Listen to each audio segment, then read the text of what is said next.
Hello, and welcome to another Green Tech Southwest. We've got a really great event lined up for you guys today. Yes, loads of attendees, loads of people registered, so I'm really chuffed about that. So yeah, we'll be speaking to Nick Lewis and Dryden Williams, and we'll be sort of talking about the environmental impact of websites, and they'll be discussing the tools which they've sort of created to help people monitor their carbon emissions of their website, and also how best to sort of reduce that.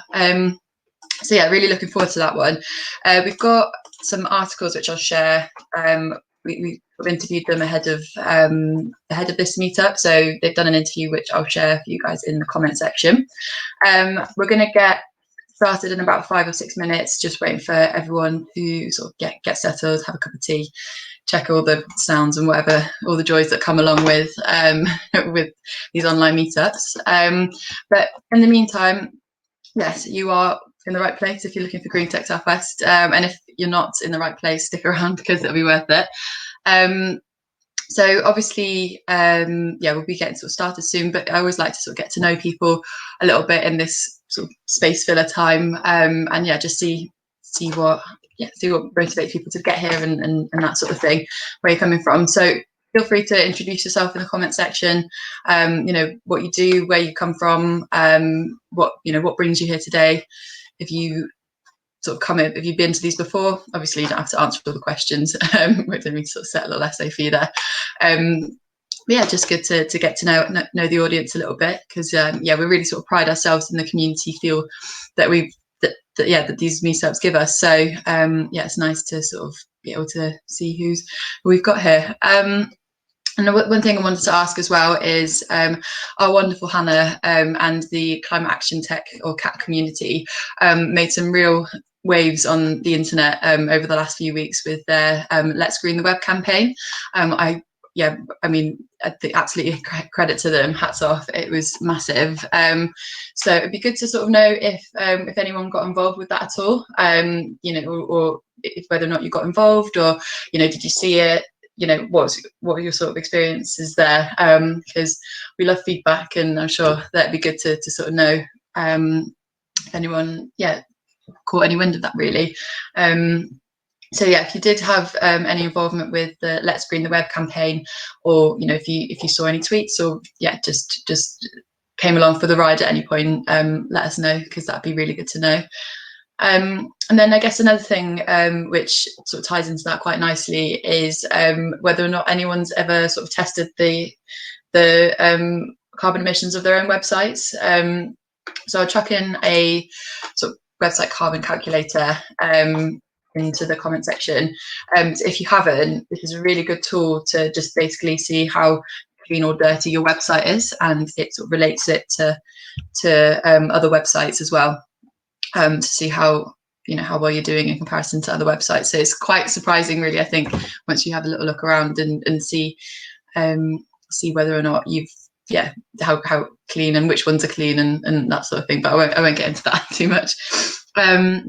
So yeah, if you've ever used that before, let me know as well. It'd be quite interesting to see to see who's used it and who's sort of got an awareness of that already, or who's not, and if so, the tools in the comment section. But as with all the events, I'll be collating all the links and everything that people share around, and I'll put them in the follow-up. So don't worry if you've come in a bit late, or you've missed something or can't scroll up, then I'll make sure that they're available. So great. So James has used it. Hi James, thanks for letting me know. So he said the result was not great. Oh, which is why you're here. That was, do you know what, that was actually the star answer that we were looking for. No, that's great. So hopefully from this talk you'll have lots of tools and lots of sort of inspiration to help clean your websites, which always sounds a bit weird, but so yeah, we'll be getting started in we've got a good question from Dryden there. What was not great about your website? That's an interesting question, and I'm sure that will tie in quite nicely to Dryden's talk a bit later. it's a bit of a plot spoiler. But yeah, we're getting started in about 2 minutes. Like I said, we're just waiting for everyone to sort of get settled, get registered. I appreciate there's a fair few links to click through if this is your first time. If it is your first time, welcome. We are Green Tech Southwest. Got a really exciting talk for you guys coming up. As many of you might know, throughout the talk, there's various things that we do which you can get involved with. So, for example, there'll be a poll section which we like to populate with some polls throughout the talk. So you'll get a little notification at sort of bottom right hand side of your page. So we'll be throughout the talks, we'll be popping a few up. So if you did want to take part, that's great. And then what I'll do is I'll make those polls available at the end, and also sort of what the resources we got them from. And then so there'll be a Q&A session at the end, and that will be what we have there. Sorry, I just literally had a little spaz out there.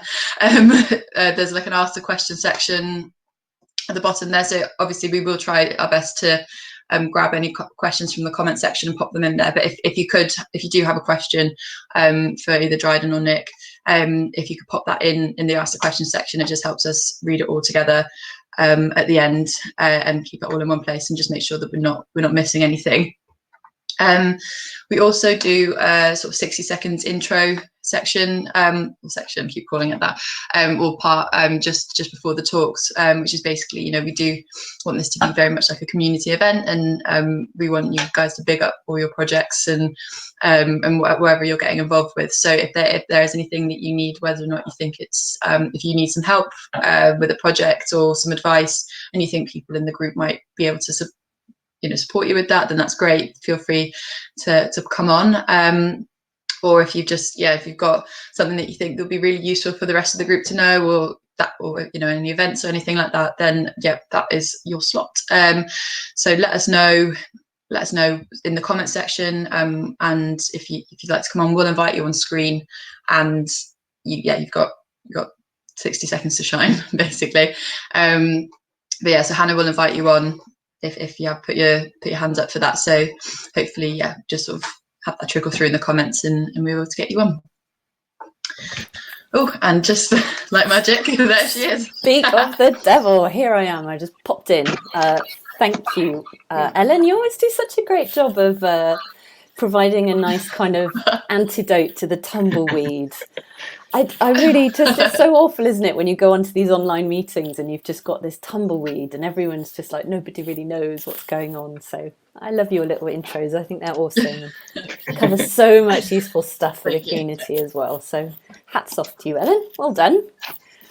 Cool. Right. So we're going to get cracking, right? Because we like to try and run a tight ship here and get started on time. It's exactly past. So shall we?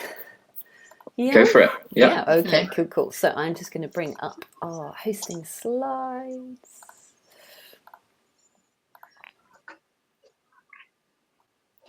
Cool. So hopefully everybody can see those slides up in front of them. Welcome, everyone. And thank you ever so much for joining us on this Tuesday lunchtime. Lunchtime if you're here in the UK. I expect that we've got people joining us from some other far-flung locations as well. So welcome to Green Tech Southwest. Green Tech Southwest is run by myself, Mike and Ellen, and we'll say a quick hello to you in a second. If you're on social media, we have the wonderful Joe, who is live tweeting as we go, and you can watch all the tweets and get involved in that at greentech_swest. It's a bit of a cryptic Twitter handle, that one, but hopefully you can figure out that it's us. And we're also on LinkedIn as well, so GreenTechSW, hashtag GreenTechSW, and you can find us there.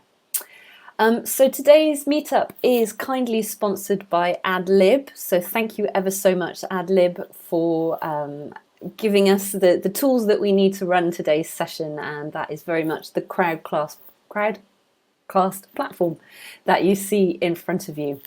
You'll actually also see us in the comments popping up as AdLib events. So we normally change that to say Green Tech Southwest, but apologies, I think we've all got pandemic lockdown brains, so we forgot to do that today. So AdLib events, Yeah, it's all good. My gosh, I mean, the number of little things I've been dropping lately is, whew, it's all good. I think we're all in the same boat, aren't we? We've got lockdown brain.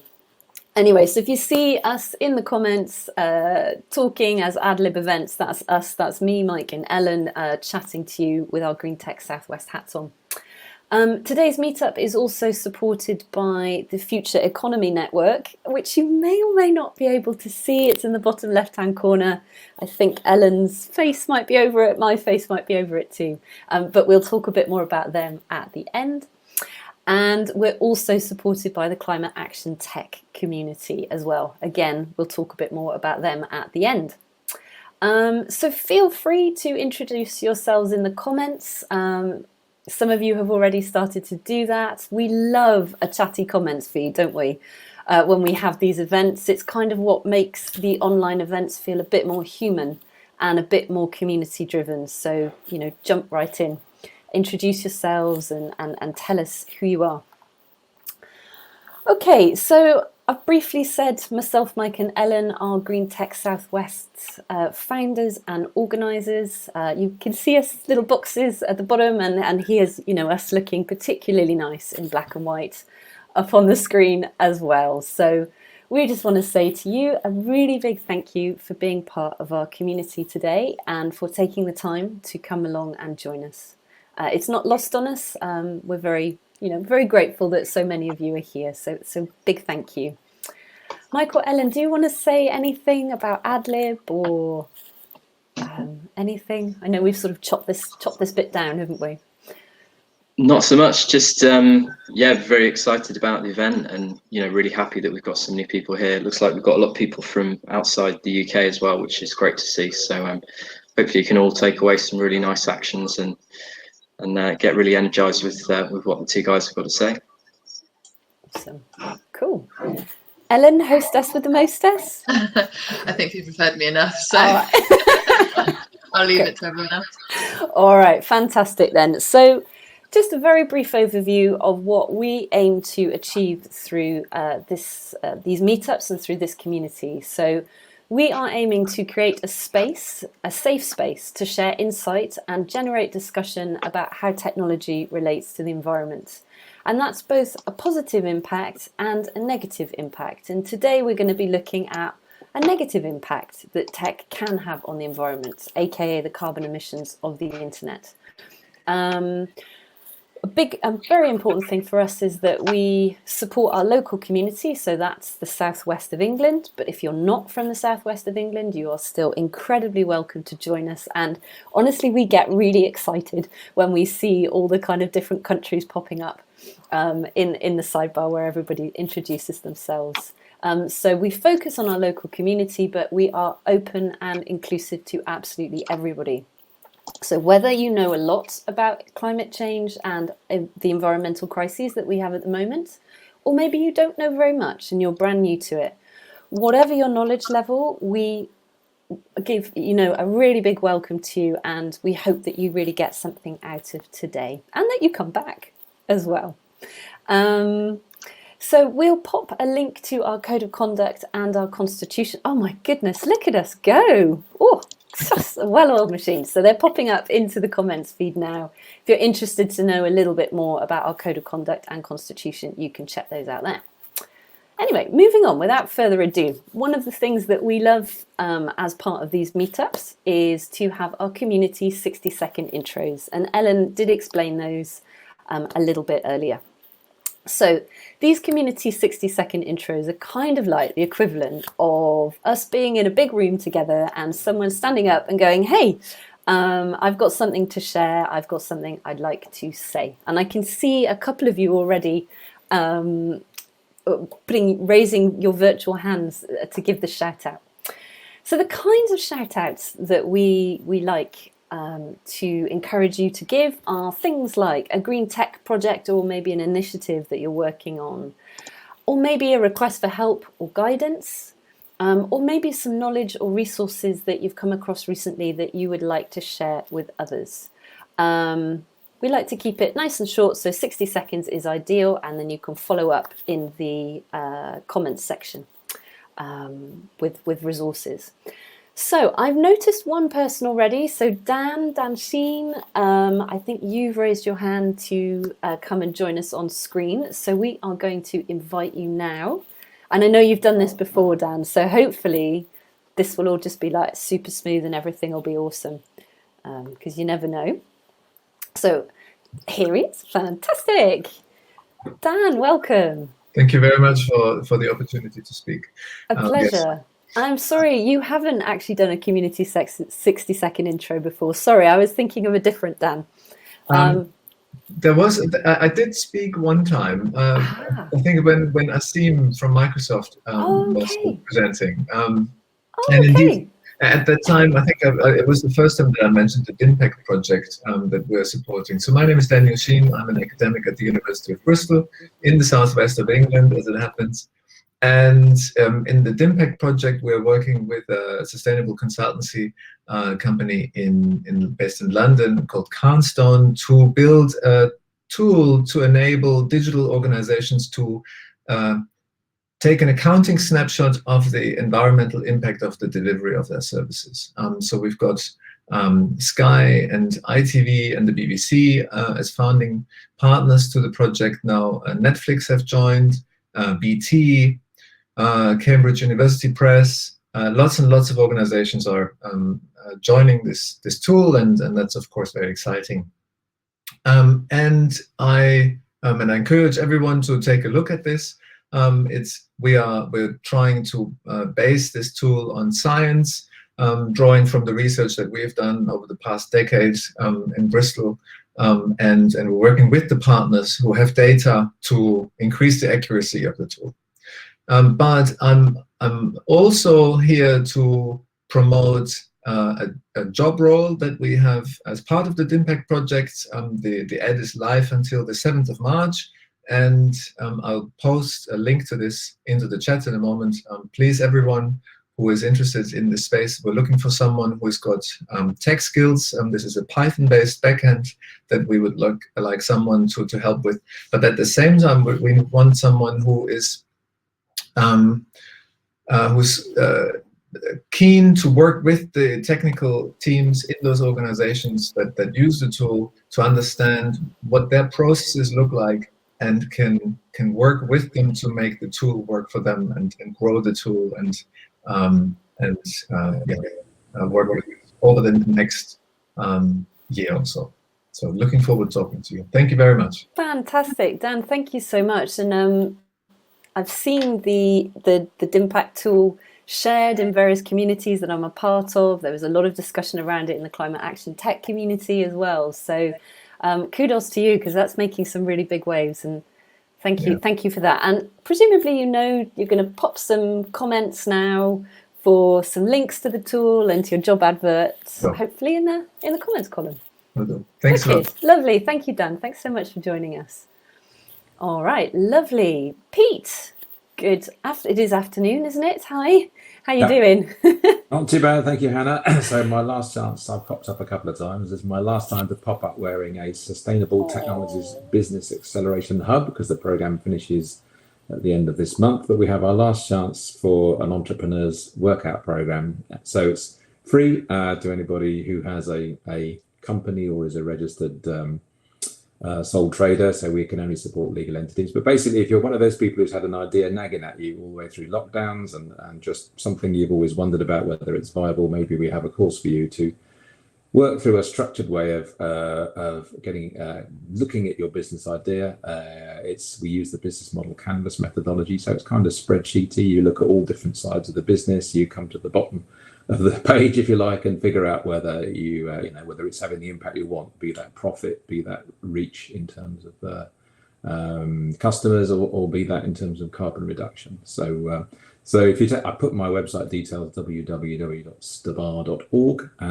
So take a look there. You need to apply to the program, and then I can take a look at it. And if you meet our criteria around sustainability, then I'd be very happy to let you in. And hopefully see some of you on March the 15th. It's 3 mornings through that week, Monday, Tuesday and Friday, 4-hour sessions, all on Zoom. It'd be great if anybody has that nagging business idea they've always wondered about and you have the time. It'd be great to see you. I do have some hot news for next month. I'll say that till next month, that there is a follow-on program launching in April, and hopefully I'll get the job, and hopefully you'll see me again with a different hat when I pop up again in next month. So thanks. Fantastic. Thank you, Pete. That's good to know that there is some follow-up stuff coming, hopefully from STABA, Sustainable Technologies Business Acceleration Hub. Yeah, I think it's got an even worse name at the moment. It wasn't. We call it STABA 2. I think they've christened it West Step for reasons I'm not quite clear of. But anyway, I'll tell you about that another time. So. Excellent. Thank you so much. And I do know of someone that I wanted to point your way to take hopefully advantage of your program too. They're here today, so hopefully they're seeing your details in the comments column and we'll take you up on that. Lovely. I can see John saying what a great time you had, so that's good. So awesome. I think Pam's also been on the program. So there's a few people around. If you want some independent advice, there are a few people on the chat. So. Fantastic. Pete, as always, a pleasure. Thank you ever so much for joining us today. Okay, so I didn't spot anyone else wanting to do a community 60-second intro. There were a lot of comments coming through all at once. So I'm just going to pause for like 20 seconds and just say if anybody else wants to do a shout out, please tell me in the comments now, or forever hold your peace until, well, I would say next month, but we're actually doing our next event in 2 weeks' time, aren't we? So.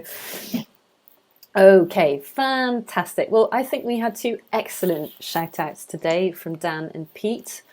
Two really fantastic things going on within our local community. So thank you to both of you. So look at that for timing, Mike. It's almost exactly 42. Well done, us. Next slide. Over to the main event. Mike, I hand over to your very capable hands now to see us through the speakers part of our event today. Thank you very much. Yeah, Nick's on his way. So, yeah, let's see if we can. Here we go. How are you doing, Nick? Hello, I'm very well. Thanks very much for joining us. No problem. Thank you very much for having me. Good stuff. I won't sort of take up too much of this bit, but for anyone who doesn't know, Nick runs a fantastic website called The Sustainable Dev, which is jam-packed with resources, blogs, case studies, everything you'd need to know as a developer to try and make websites greener. So yeah, over to you, Nick, and then we'll invite you back after Dryden's talk for some questions. So if you do have questions for Nick, do pop them into the Ask a Question section.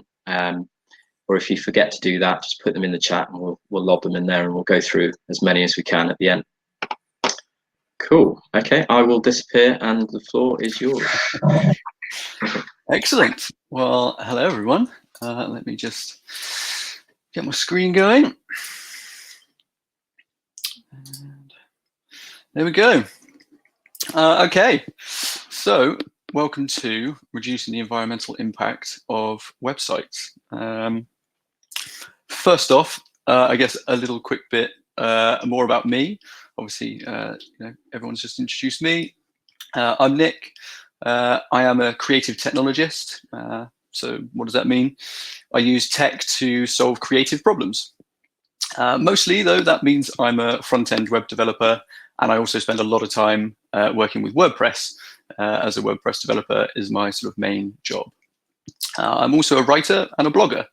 Obviously, we've got Sustainable Dev as one of those projects, and I've got another blog as well that I run alongside with my partner. So, about this talk.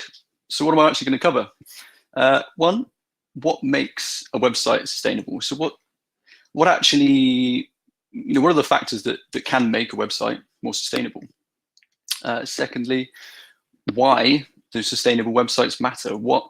Why creating a greener web actually matters in terms of its climate impact? And then finally, what you can actually do to make your website more sustainable, the tips, tricks, and the sort of techniques that you can use to actually sort of make a difference on your own website or sites that you happen to be running. So, cracking on in. What actually makes a website sustainable? There are a number of factors that sort of can have that sort of effect. The first is the site or sort of anything that's sort of surrounded with the site needs to run on renewable energy. So, that's solar, wind, hydro. The importance of that is the fact that, everything needs to be run on renewable energy, and we have a sort of bit of a crisis at the moment where the fact that so much of the internet is powered still by fossil fuels. That is the servers and services that help run your website. The second thing is it needs to be designed to last. So it needs to not follow the sort of latest trends and, all these fancy little sort of bits and pieces, because in a few months' time, people might be doing something else or using a different platform or, that kind of thing. It needs to be designed to last the test of time, and built for purpose, built to give off the information that is, that people are coming to that website for. Next, it needs to use clean and efficient code. So what do we mean by that? So efficient code can mean sort of reducing the reliance on external JavaScript libraries. So, the fact that you're not needing to load lots and lots of heavy scripts from third-party services and that kind of thing. It needs to use clean code. So clean so that it's commented well, so that other people can understand what it's doing. The fact that you can run a website and, for example, with WordPress, it can have so many different sort of loops and things like that through your code to pull stuff from the database. If you don't run those correctly, they can really slow your website down. They can obviously use more energy. So we need to be mindful of that. The next is measurement. We need to measure the impact of that website or websites over time.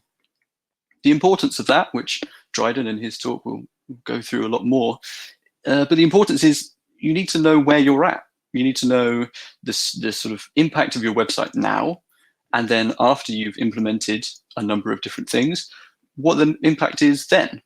That way, you know that you're making a difference, whether it be good or bad. You need to know. So therefore, you can make more changes and evolve. After that, a sustainable website is one that uses optimized media. So images and video, they always need to be optimized. So that's using modern web formats for those images, and only delivering them at the size that they are actually going to be viewed at, whether that's on mobile, a tablet, or desktop. And the last thing is the content. So websites over time, even like my own, the Sustainable Dev, some of that information will become out of date. It might be a long time in the future, but that's why you need to have regular content reviews.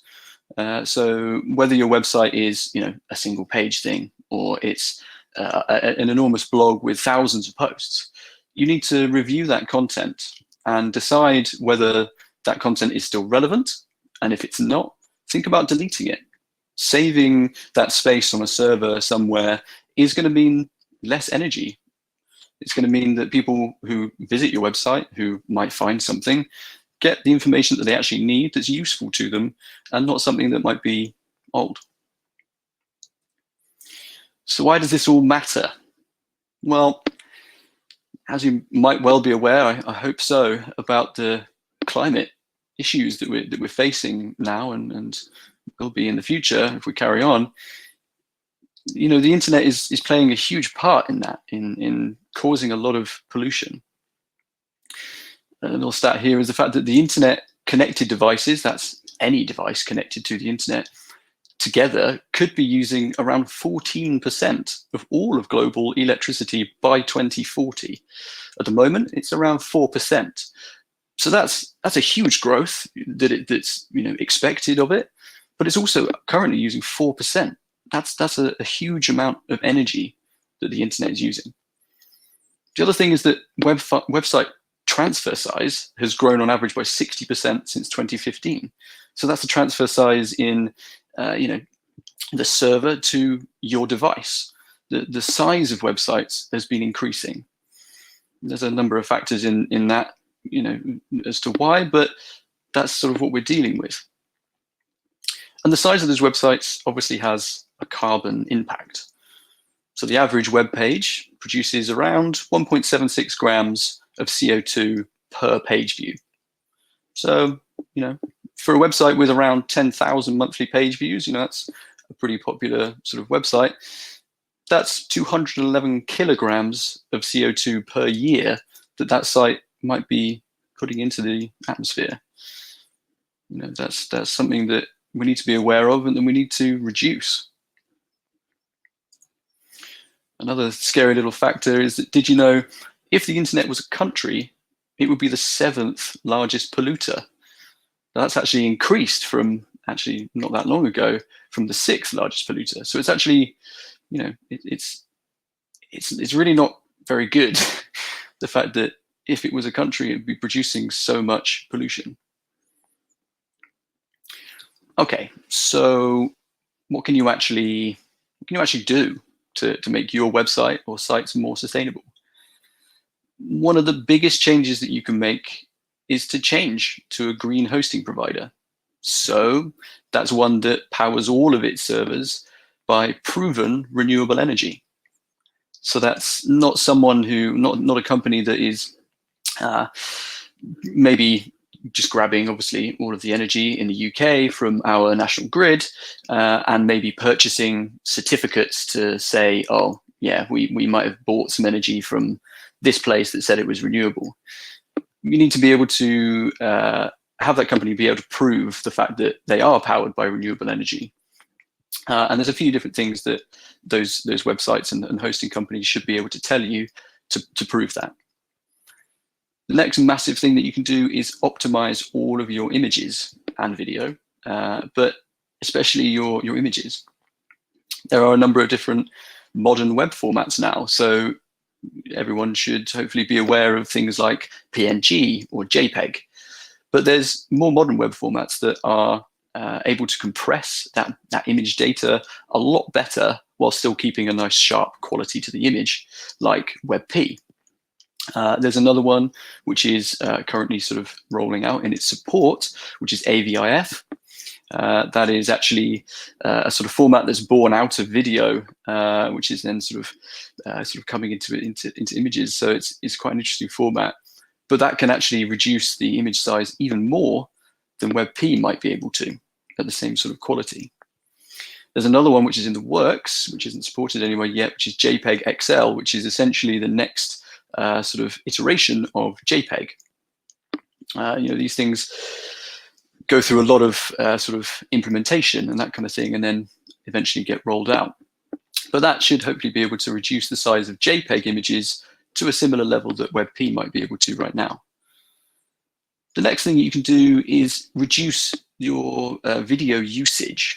So the fact that maybe you've got a video on your website that explains what your business does.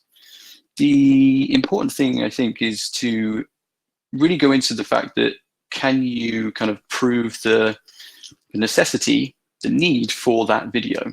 Is it giving over anything more than perhaps text might? Is it adding value? So we want to reduce that video usage. Obviously, right now, we're all on this streaming video. But if you were to be on a Zoom chat, for example, this is something a little bit different, but taking the video off and just using your voice massively reduces the impact of that. So reducing video is definitely incredibly important. Next, we want to be able to lazy load all of those images and any iframes. So an iframe might be from YouTube or Vimeo if you're embedding media onto your website instead of hosting it yourself. We need to lazy load items because basically people might not scroll or ever get to those images.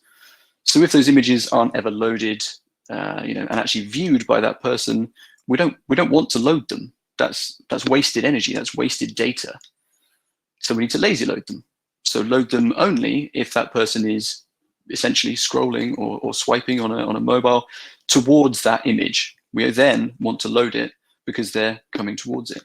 Same with iframes. We don't want to be loading obviously things like placeholder imagery, the actual video data itself, and any tracking scripts from things like YouTube. because they're not needed. Next is the use of a CDN, so that's a content delivery network, to deliver all of your assets, so your images and videos, etc., or your entire website, potentially the entire HTML of your website. The reason we want to be doing that is essentially because we want to also try and reduce the physical distance between a server and the person viewing the website. This can have a sort of impact on the speed of your website loading for a start, and server latency sort of times. But it also reduces the amount of energy that's needed to display that website to the person, because essentially it has to travel a shorter distance. You know, the internet can sometimes feel like it's just something that's up there. It's not really real, it's not tangible, but it is. It involves physical devices, servers, computers, that are real. They are devices that run on energy. The whole thing runs on energy. So we need to try and reduce as much energy as we possibly can. Next, we can try and refactor our code to make it more energy efficient. So going back a little bit to sort of clean and efficient code, this is what I sort of mean. To make an impact on a current website, for example, you don't need to rebuild it. You don't need to build it from scratch. You know, that it's, again, a potential sort of additional waste of resources, of time, of energy, because you don't necessarily need to rebuild it. You can refactor instead by changing some areas of code and how perhaps you load images, or you know, producing those WebP versions and serving them to devices that support them. So we can make small changes that eventually add up to those big changes and those sort of big impacts. What can you do after? So obviously I run the sustainable.dev. As was explained, it's a series of resources, blog posts, etc., that can help you to learn different techniques to reduce the impact of your website. I want to try and, with the platform, have it sort of open so that you can go there and basically find a whole bunch of different things. The web is an exciting place. You know, to create something that's sustainable, it doesn't have to be boring. It doesn't have to be just a pure, you know, text-based thing, or yeah, it doesn't have to be boring. So I'm trying to find ways to create more sustainable websites that are still exciting, they're still interactive, they're still fun to use. And so that's what you can find on Sustainable Dev. There is also a directory that you can sign up for as a developer. It's all free, and essentially that is a space for everyone to be and have their own sort of miniature profile to say who you are, what you do, and the fact that you are a sustainable developer. And that's it from me. I really hope that you found this interesting and hopefully learned a little bit of something new. You can visit sustainable.dev, or you can follow on Sustainable Devs on Twitter for a little bit more. Fantastic, thanks, Nick. Yeah, really great talk, and I believe that was your first talk, wasn't it? That was indeed my first talk. Yeah, yes. So I think you did a really amazing job there. So yeah, congratulations on that. And yeah, a round of applause in the comments would be great right about now, if anyone feels like they might like to. So yeah, brilliant. Thank you very much. Some loads of really good info in there. I like the idea of developers being in your community, sharing ideas on sustainability and kind of learning from that point of view. That's great. And yeah, some shocking stats as well about you know, the amount of pollution which does come from websites. So yeah, I know you're going to hang around for questions. Absolutely. This talk. So yeah, thanks again, and we'll bring you back shortly. No problem. Thank you very much.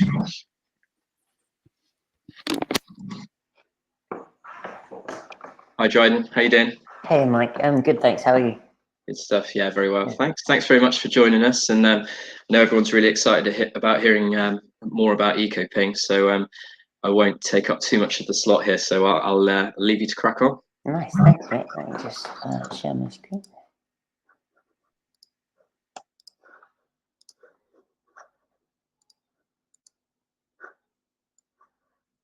Amazing. So I'm going to assume you can all see my screen okay now. So yeah, first up, yeah, I'm Dryden. It's great to be here for Green Tech Southwest. So thanks for everybody there, Hannah and Mike, for the invitation, and a great talk from Nick. I am a web developer and co-founder of Ecoping. I like to plant trees, and I'm a keen surfer, and I'm actually based in Totnes in Devon, so in the southwest as well, which is nice. I'm lucky to work on Ecoping with my brother Byron. He is an amazing backend developer, problem solver, and general data wizard. So that's why you're going to hear me talking, referring to we a lot. So that's who I'm talking about.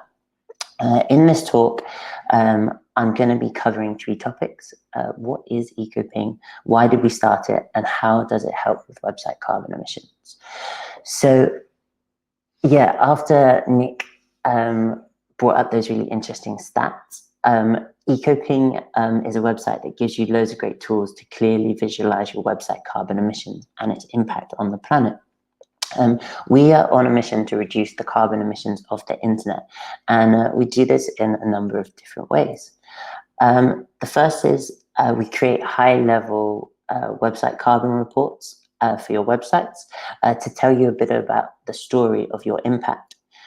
We split this up into 3 sections, which is the first is education, the second is insights, and the third is actions. So you can see here on the screen with this report here, we have the top section, which gives you basic stats on the websites, and then like some really big featured cards there that show you like if it's good or bad, and they turn green if your website is good for the planet or not. We try and make it super obvious at first glance if your website is good or bad. So that's what we try and do here for the education part. As Nick mentioned, a key part of making a sustainable website is to measure the impact over time. This is a key feature for Ecoping. We ping your websites each day to highlight the changes over time, giving you great visibility to see your changes and why. So as you can see here, you can see this website's resources changing over time, and specifically the images amount changes daily with this. You can see other parts of it, like the documents, stay the same. But we do this to show the good and the bad, so it's reducing and also adversely like going up as well. With every ping, we get loads of website information back. We can see a clear breakdown of the resources used, and importantly for us, where they come from. We use this location information to determine how eco-friendly a website's hosting really is. We don't check for green certificates, but look at the energy production in those countries and regions.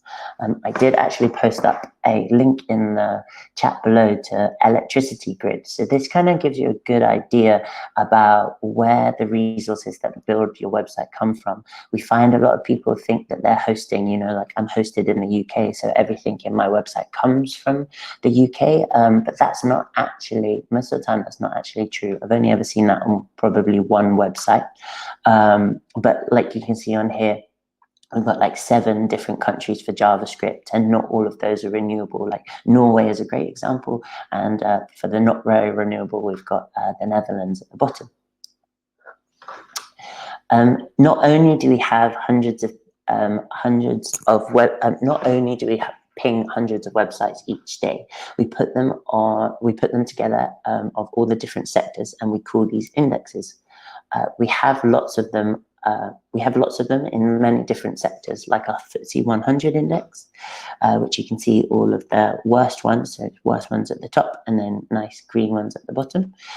We have indexes for environmental organizations, B Corps, digital agencies, and political parties.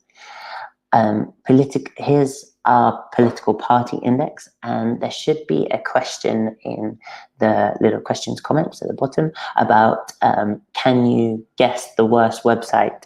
Can you guess the worst website in the political parties index?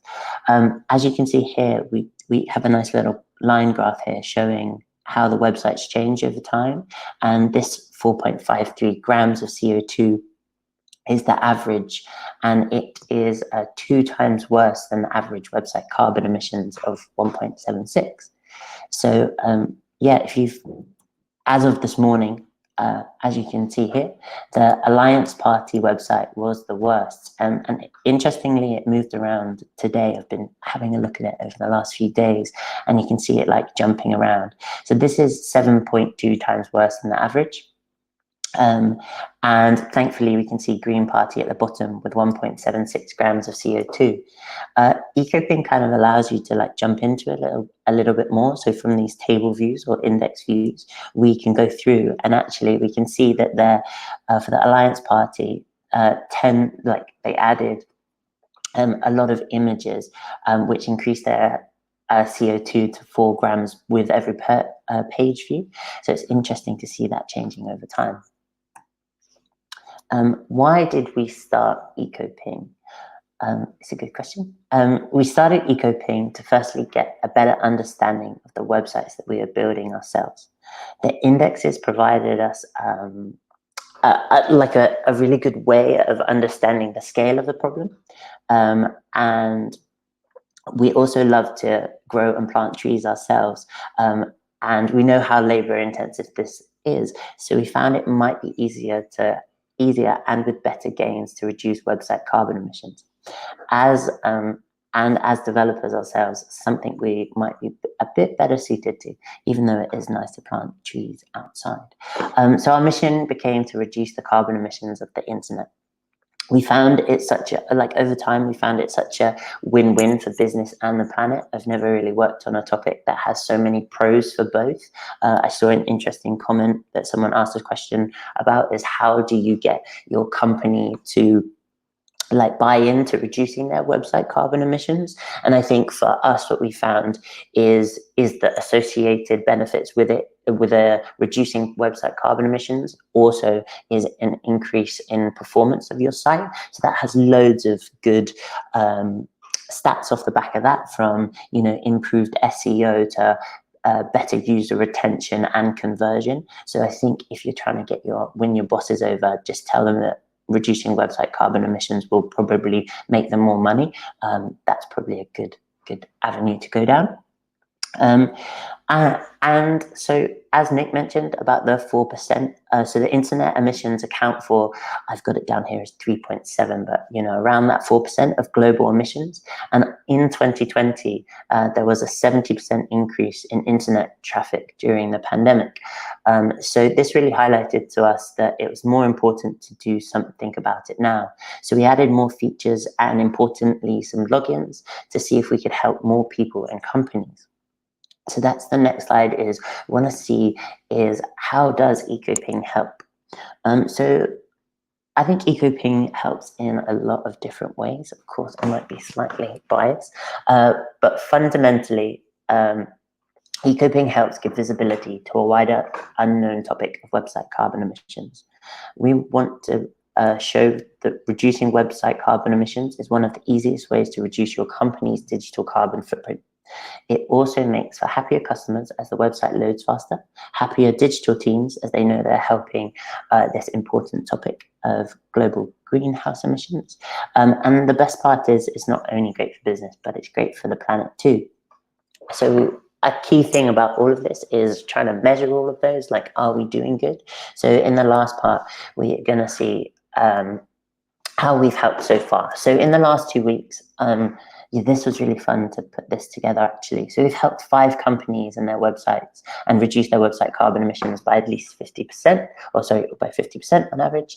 And as a total, we've actually managed to remove 29 tons of CO2 just in the last 2 weeks, which is a mind-boggling amount of CO2. This is for a number of reasons, because mostly the sites that we have a really high traffic, so making the smallest amount of change makes a really big difference. Ecoping has helped gain visibility for websites like Gatsby.js to reduce their website down by 70%. We've also helped Bristol-based sticker company, Sticker It, reduce their website down by 26%. So you can see this graph here. With their monthly views, this saved around 2 tons of CO2 per year. We did this, we actually did this one, so this is images as well, which is normally the easiest of wins you can do to reduce your website carbon emissions. A lot of people, majority of people have poorly optimized images and bad formats. So we swapped that over to our trial CDN, which we're building a CDN that host images of renewable servers around the world in high renewable countries as well. So that's a bit of a work in progress, but we swapped it over to live data this last week, and we saw a 26% decrease in page size, which is awesome. We also helped a really great organization called How Many Elephants reduce their page size down by 69%. This saves a dramatic 8.76 grams of CO2 per page view. This would be the same as 438 human farts worth of CO2, just if you're looking for a comparison. And also, we've had really good success in the last few weeks about, especially with Kat's campaign and Hannah's campaign to Let's Green the Web. We decided to reach out to some websites that we've really liked and see if we could make a change here. So, and with the help from our indexes, I wrote a blog post about the digital carbon footprint of Dzine, the world's most popular architecture website. Here, I explored the environmental impact of a website like this.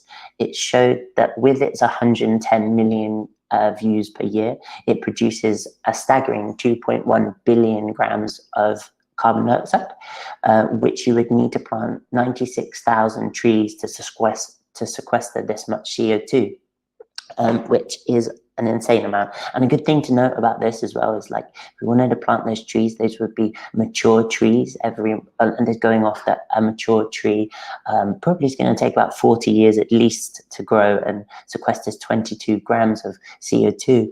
The great thing about a reduction like this on a website like Dzine would be it's instantaneous. So I wanted to measure that and wanted to ask that question: what would it look like if we reduced Dzine down by 69% like we did for How Many Elephants? So with a 69% saving, this would remove 1,466 tons of CO2 per year. To get it under the 1.76 grams per page view, it would realistically need to be reduced by 91%, which is a big step. But as you can see, like, even it's massive savings on a website like this. And I was thrilled actually afterwards. After I put this blog post out, we managed to get an email from the founder, Marcus, who was extremely responsive, and we had some great chats.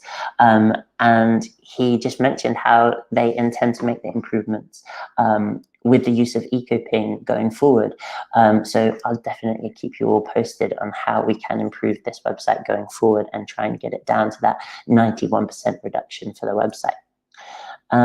So that's kind of it. But I wanted to reach over this. We do Ecoping in our spare time. It's very much a passion project, bringing our love for tech and the environment together. So to start with, we want to see if we could possibly seek investment. So if anybody has some nice deep pockets or knows anybody that would like to fund a project like this, that would be amazing. Please do get in touch. We want to just keep adding features and enjoying what we're doing. We also want to, like I mentioned in the last slide, reduce Dzine's carbon emissions down by 1,000 tons. We want to improve the business offering, as not all sites are made the same, so it can be a challenge to price ourselves correctly. We want to help more companies reduce their website carbon emissions, and also whilst we're doing that, we want to keep developing the world's first CDN powered by renewables. So that's kind of the plan. And if you have any questions about any of it or my talk, then please feel free to get in touch. My information is on screen now. Fantastic. Thanks very much, Dryden. Yeah, brilliant talk. And again, your first talk, I think, on Ecoping. So yeah, congrats. Thanks, mate. And if we can have some applause again, that would be really good. Yeah, you've done an incredible job in quite a short space of time with Ecoping, haven't you? Yeah, we have. When I was doing the presentation, actually, I was surprised with, like, you go through all the feature lists and you're like, oh my god, yeah, we have added a lot. And I think my brother probably is on like listening and one of the people as well. So hats off to him for all his hard work as well, because it's quite a iceberg of a project really. You just see a very small set of that, and there's a lot going on underneath, like behind the hood. So fantastic. No, well done. And those indexes are very addictive. Just from sort of browsing them. So no, congrats to you on that one. Cool. Thanks, mate. Cool. We've got lots of questions. So I'm going to bring Nick back on. So thank you everyone for popping them in there. I'm not sure we'll get through all of them, but if you guys are okay to hang about after we've wrapped up the event just to finish any, that'd be really good. Some of them are directed specifically at one of you, so I'll try and alternate it and open it up as well for the other ones. So just on the first question we've got here from Ellen. Dryden, you kind of covered this off in your talk, but I'd be interested to hear from Nick on, any other ways that you'd go about persuading your employer to address the emissions coming from their website. So I know, Dryden, you talked about performance. Can you add to that at all, Nick? I mean, it's quite a tricky one, or it certainly can be a bit of a tricky one. These are essentially conversations that need to happen, and I think that's probably the best way is to just have open conversations. So not necessarily going at the situation just with a bunch of sort of negative things, because if you go to somebody with something that's just straight away negative, their instant reaction is going to be, no, I don't want to do that. So I think actually maybe going with here is a possible sort of problem, but here is my proposed solution, how long it might take, and here's the potential impact of it. So you can give them straight away a sort of a little bit of a journey, and you put forward your sort of argument for doing it, because you've already done a little bit of the sort of research into the impact it will make and how long it might take. Yeah, because I guess some of the points you made, that some of the changes can be quite small but can make quite a big difference, can't they? And they don't necessarily have to cost the business a huge amount, in order to do it. So no, thanks for that. That's great. This one was directed to you, Nick, but we can get Dryden's thoughts as well. It says, you mentioned CDNs to make a site more sustainable, but storing data elsewhere also has an impact. Are there any guidelines when it's a good idea to use a CDN and when it's counterproductive? That's from Patrick. Thank you, Patrick. Yeah, that's a really good question. It's tricky. I would say CDNs make a really big impact if your site is really big. So if you are sort of almost like the bigger the site you are, the more impact it might be able to make, but also the audience of your website. If, for example, obviously we're in the UK here, so if you have got a website and essentially all of your audience is in the UK, I would say it might not necessarily make loads of impact if you were to obviously be storing all of your sort of files across the globe, because you might not well have the audience to make use of that to make an impact. But if you have a global audience, it can definitely help to make a difference. The fact that, yes, lots of CDNs, if not, I'm not sure of a stat to say how many might be powered by renewable energy at the moment. But yes, you're right. If they are powered by fossil fuels, then that's not great. So there's a balance. There's a weighing up of the impact that you might be able to make in terms of performance, speed, caching, etc. And one which is in terms of the actual sort of energy production of that CDN.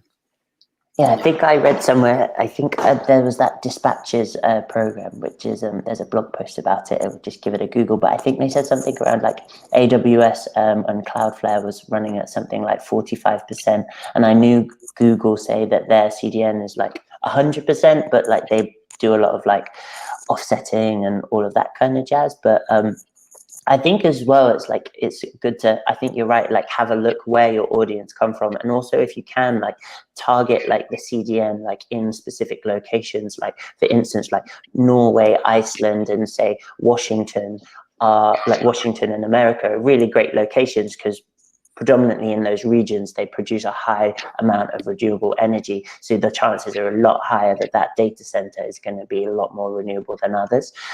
So I'd say, like, yeah, it's quite a difficult one, but I'd agree, like, have a look at your analytics and have a look at that map and then see where they can come from. Yeah, fantastic. Thanks for that. We've got one from Livy for Nick. As the UK grid is based on fossil fuels, any UK servers at best will be on RGO certificates or from a recognised provider, for example, Good Energy. Do you recommend that people choose servers outside of the UK in countries with genuine clean energy? That's a good question. That is a very good question. I saw a little bit of conversation coming back from a few others in the chat about this. Sort of John specifically talking about a particular sort of company. Again, it's about that company giving you the information, or you asking that company for that information as to where they get their energy from. Obviously, if they can give you the provider and you can find out obviously what sort of region they're in, you can find out a bit more about what energy is being produced. There's other online sort of services that can give you the electricity map, so you can see what the share of energy is potentially at any time of renewables to sort of fossil fuel generated energy. Go on, Dryden. I totally agree. But I was just gonna say, like for Ecoping, for instance, like Ecoping is hosted on, like, in Iceland. So we actually have, like, we got, like, Iceland and Norway are our kind of go-tos for, like, Europe.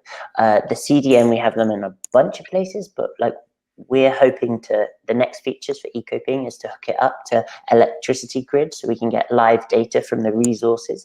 And so with a snapshot and a report, you'll be able to see what countries your resources are coming from, to then see, like, the grids in those locations to create what we're going to call, like, an eco score. So it is a difficult one. We kind of, just as a rule for us, and it's just for us personally, is we stay away from, like, any green hosting in the UK, because our thing is that we don't really believe in the whole buying certificates kind of thing. We actually want to go off the data of the live countries. So I think you just have to find what works for you. And like someone mentioned in there, like, the service of one of the UK ones was really brilliant. So everybody has their, like, things that make a bit more difference over the other ones. There is a list of all the servers that we use on the Ecoping website, and they're pretty much all super high renewable ones. I would say at least over 70%. So have a look there, and if you find one, go for it. And they are, I was talking to my brother actually, they're, like, the amount of renewable green data centers is really ramping up lately. So it's an easier and easier offering as this conversation and this topic grows as well. Yeah, fantastic. I think we've got time for one really quick one before we invite Hannah back on, just to tell us about some more events coming up. So if you can keep your answers nice and short for this one. We've got, are there any good green hosting and or CDN solutions you can recommend regarding Jamstack and SSG approach to web development? I feel like I know who asked that question. Yeah, I would say yeah, that's a hard one. I would just say it's just that is a hard one. So CDNs, I'm not sure.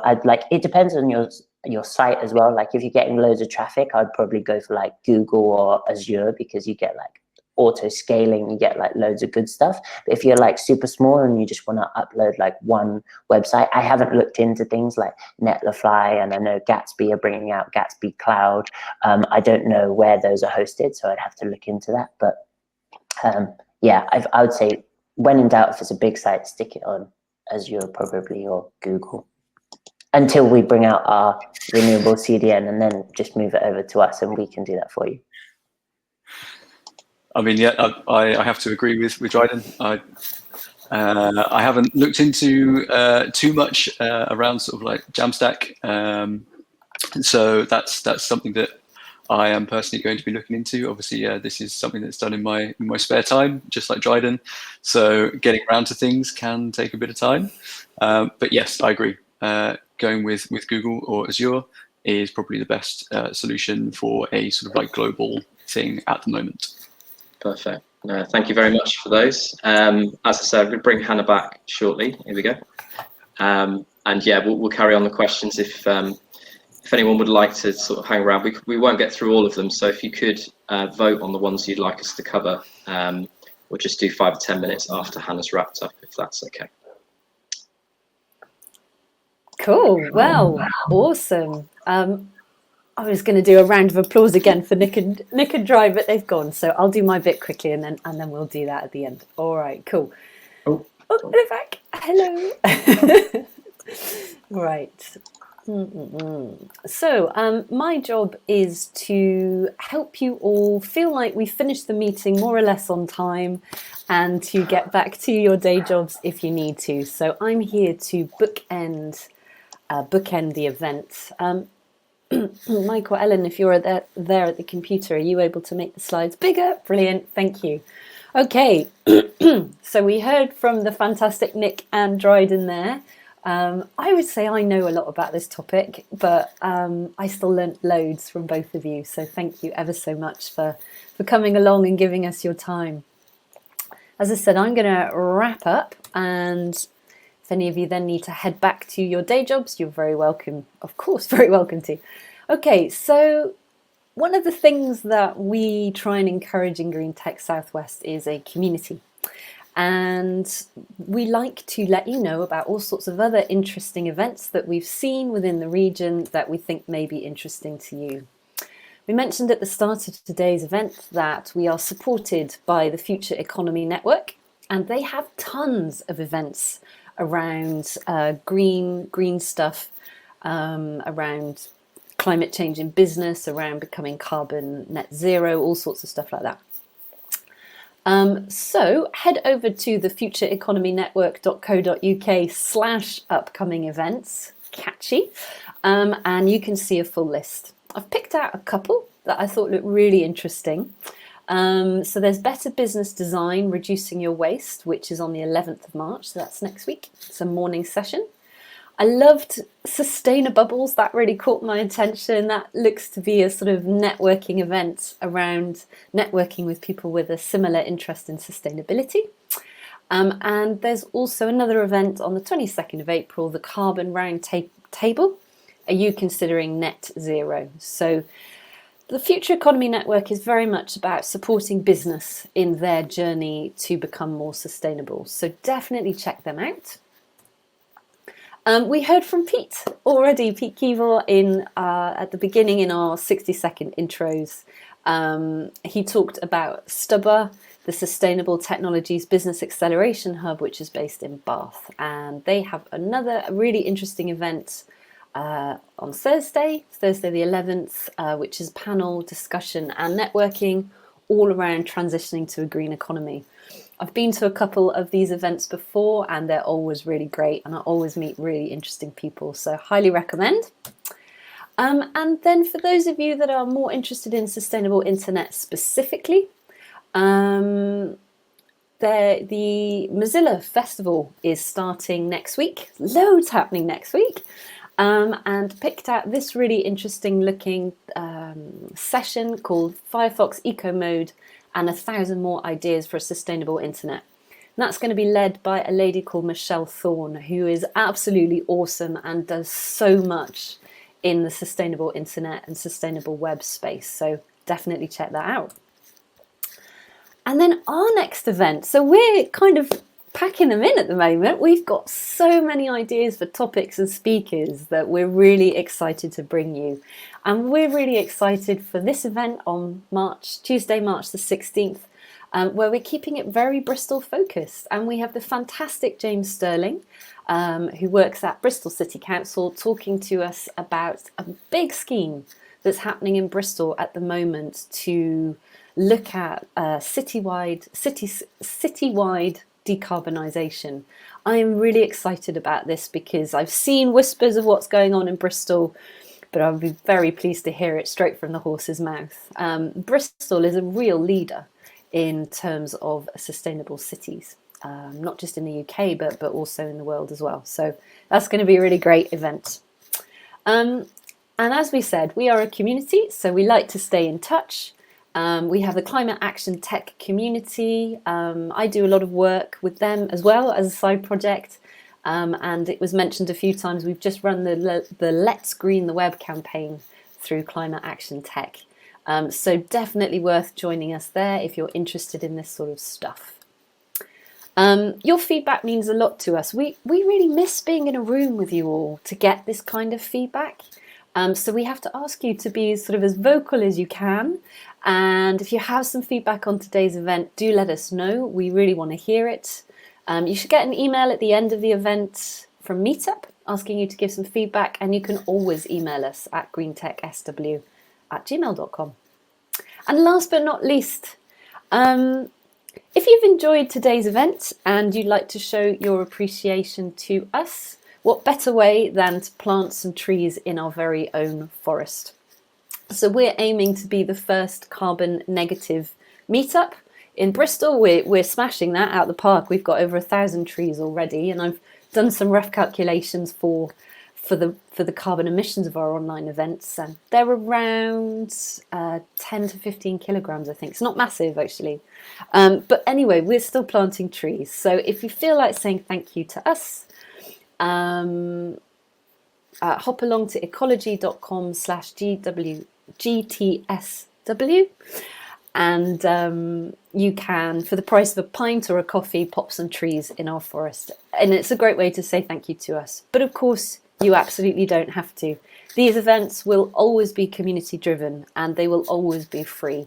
So you're very welcome just to come along and soak up all the knowledge. Just you coming along is like awesome for us, and we're always very, very happy to have you. So once again, massive thank you for everyone for joining today and being a part of our community. And go well. We'll hope to see you soon. So I'll wrap up there, and oh, look at this. It's just so flawless, isn't it? Mike, Dry and Nick have all appeared back on screen to finish off our questions. So just before I go, because I know we're going to lose a lot of people back to lunch break, can we just give a big round of applause to our speakers today? Absolutely incredible. It's your first, both of you doing your first talks, and you were absolutely amazing and shared so much brilliant knowledge. So big thank you and well done to both of you again. Cool. Right, I'm going to shut up and go. Mike, over to you to finish us off. Thanks, Hannah. Cool. Make everyone's heads bigger. Here we go. There we go. Perfect. Thanks for hanging around, guys. So we'll just cover 2 or 3, and then I think what we'll do is we'll round up the others, and if you're able to answer them over email, we'll pop them in the meetup group. If anyone misses their question being answered, then hopefully we can get that covered. So appreciate that. So just moving on, we've got one from Albie Baker-Smith, who says, how does using WebAssembly instead of JavaScript affect CO2 emissions? I have no idea. Anyone? I'm afraid I've not looked into it yet, so I can certainly add it to a list of things that I can look into. But yeah. I like Hannah put a link round to like the boring stack, or what I call the boring stack. Is sometimes I just try and choose a technology that I know, and I know JavaScript, and not that I'm not looking at other stuff, but it's just there's so much going around. Every blink there's a new thing, so I try and to kind of blinker those out a little bit. But yeah, I'll have a Google for it now. Fantastic. Dryden, I can see you've answered a few of these, so we'll skip over some of those, but we've got one for Nick initially. You mentioned we should delete content from our websites that is no longer relevant, but that can create problems from the SEO perspective. What would you recommend in that situation? Yeah, certainly. I mean, essentially is the sort of create 301 redirects. You can easily sort of set up stuff like that to either point users to some sort of kind of almost like holding page that might explain and say, you know, this content is out of date, you know, and then therefore, much like you might do with a 404 page, if something might be missing, you can lead users into sort of other areas of use, or simply just 301 redirect them to another article that might be more up to date, or your homepage, etc. I think that's probably the best solution. Yeah, from my side. Yeah, I saw a stat the other day. I think it was in Jerry McGovern's talk on Green Tech Southwest. I can't even remember the stat, but it was a huge amount of the web that's actually like used, opposed to like what's actually stored. Is like a very little amount of the web that is stored is actually used. So I think that's and I didn't even know about it until I saw Nick's talk a couple of days ago. It sparked my interest in that topic. I think it's an important one to think about. Yeah, no, great stuff. Thanks for that. We have got a question down here, which is talking about the comparisons really between Drupal and WordPress from a kind of emissions point of view. I know this could be a contentious one, but do either of you have strong feelings on the differences? I don't know. Like for me, like all websites are built so differently.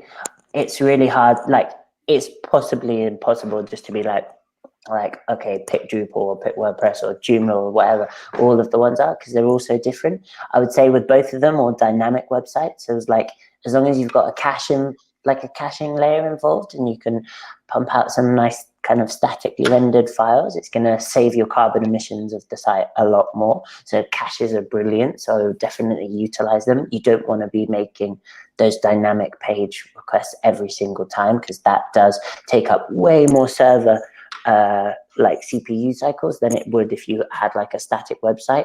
Personally, for me, I'm all about the static websites and Jamstack, whoever posted that one up. So just make static sites. It would be my argument, but I know that's a whole different can of worms too. Yeah, no, fantastic. Thank you. Got one from Rich New. Are there any schemes that Azure or AWS provide to ensure their servers are using green energy? We build virtually all our web apps on these hosting systems to fit into the client's architecture and often don't have a choice in terms of hosting. Yeah, I kind of see that one a lot. Not off the top of my head, and actually the visibility on these things isn't super clear. So you do, but I do think it's improving a lot. So yeah, a lot of these companies I know, like Azure, have a sustainability page. So I would just have a quick Google, have a look for those sustainable, what they stand for kind of thing. AWS is one of the bit. They also do have one, but they haven't updated it in a while. So it's good just to have a look around at those different platforms to see their green credentials and also their plans for the future. Because I'm a big believer that if we shout about features that we want, and if we want more sustainable green hosting or better visibility and we ask for it, hopefully if everybody comes together, we should get it one day before 2050. Yeah. One from Ruth. Are there any legal guidelines around web sustainability or sustainability standards? That's a really interesting question. It depends where you are in the world. In the UK, no, not at the moment, I don't believe. In France, there is now some sort of legal requirements in terms of not just sustainability, but accessibility as well. And I think there's some more coming in there. That's as much as I know at the moment. Obviously, that's quite a niche field in terms of information. But in the UK, not at the moment, to my knowledge, no. I think a lot of these tools like Website Carbon and hopefully Ecoping, when we bring out our Eco Score, will be able to, like, I know for us for sure is like Eco Score, we would like that to be like the de facto standard of this is what your website is. And then we can work out the averages and then we can come up with all of that stuff. But I guess because this is quite a relatively new topic, we still have a lot of questions to answer in those areas about what next and how can we put a line in the sand for those things. Yeah, because I know, Dryden, I think you got involved with Let's Green the Web and maybe yourself as well, Nick, I'm not too sure. But what kind of reactions were you getting from, kind of putting these figures to companies, whether it's you're tagging Spotify or whoever it was? What were the kind of common themes around replies, if you did get any? From the big companies, you don't tend to get a reply, but they'll be getting a lot of messages from a lot of different people. from slightly smaller companies or smaller sort of run websites, the overall sort of reaction was actually really positive. It was a sort of thank you very much for bringing this to our attention. We will definitely sort of look into this more. Or it was we're already looking into this. We haven't got there yet. So there's lots of stuff that's currently happening, which is really exciting. That people are putting in action. That's how I found it anyway.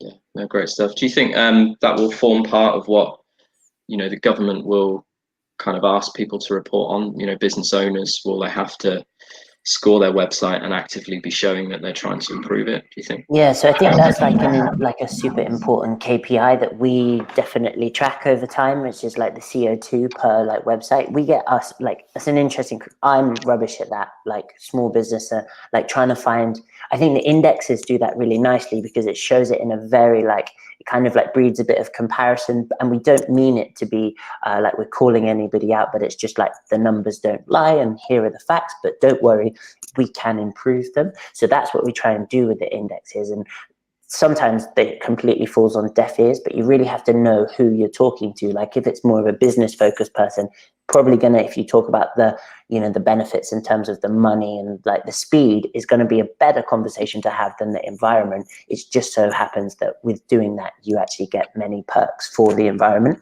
So I think you just have to learn who you're going to talk to and know the channels that you want to talk to with them too. But yeah, hopefully it's gaining more traction, so it'll be an easier conversation going forward. Yeah, it would be great to see, wouldn't it? Fantastic. I've just got one final one. Dryden, you've kind of answered this one already, but you can obviously add to it. But just for Nick, it says most companies have an app. Do you have a plan to include the energy usage of apps or emissions in your work? Yes. Sorry. Go for it, Dryden. Yeah, so for us, it's a conversation we had. I guess it kind of comes into this whole boring stack thing. Is just kind of, there's so much to be tested, like the entire, from the server to the phones that we use, and then I think they're referring to like native apps or like mobile apps. So the short answer is no, but it's a really interesting kind of next level section. Why we can measure the web is because it's very accessible to get that information after you ping a website, and you can get that, and we can make assumptions based off that and show metrics on your phone and your devices. It's not something I have a special area of expertise around, but it feels a little bit harder, but it's something that we would love to look at. So yeah, I don't know about you, Nick, if you've had any thoughts. Yeah, it's not an area that I know at all about sort of mobile app development. So for me, it would be a bit of an impossible task to start adding that sort of information onto sustainable dev, for example. Yeah, it sounds like you've got your hands full anyway. You've got enough of the world to go after. So fantastic. Well, thank you very much again for doing the talks today. I think so many great resources and tips that come out of it, and Ellen will be doing an incredible job of rounding everything up and putting it on the meetup group later today. So any kind of links that have been put up in the chat, the results of the polls, anything that has been discussed will hopefully get nicely summarized and sent out. So yeah, thank you very much, guys, and we'll follow your progress very closely, and I'm sure you've got some new followers today as well. So thank you for your time and putting together the talks, and yeah, we look forward to seeing everyone at the next meetup, which is only 2 weeks away. So have a great rest of the day, and thanks for tuning in. Yeah, thanks, guys. Thanks, Nick. Cheers. Take care. See you all. Cheers.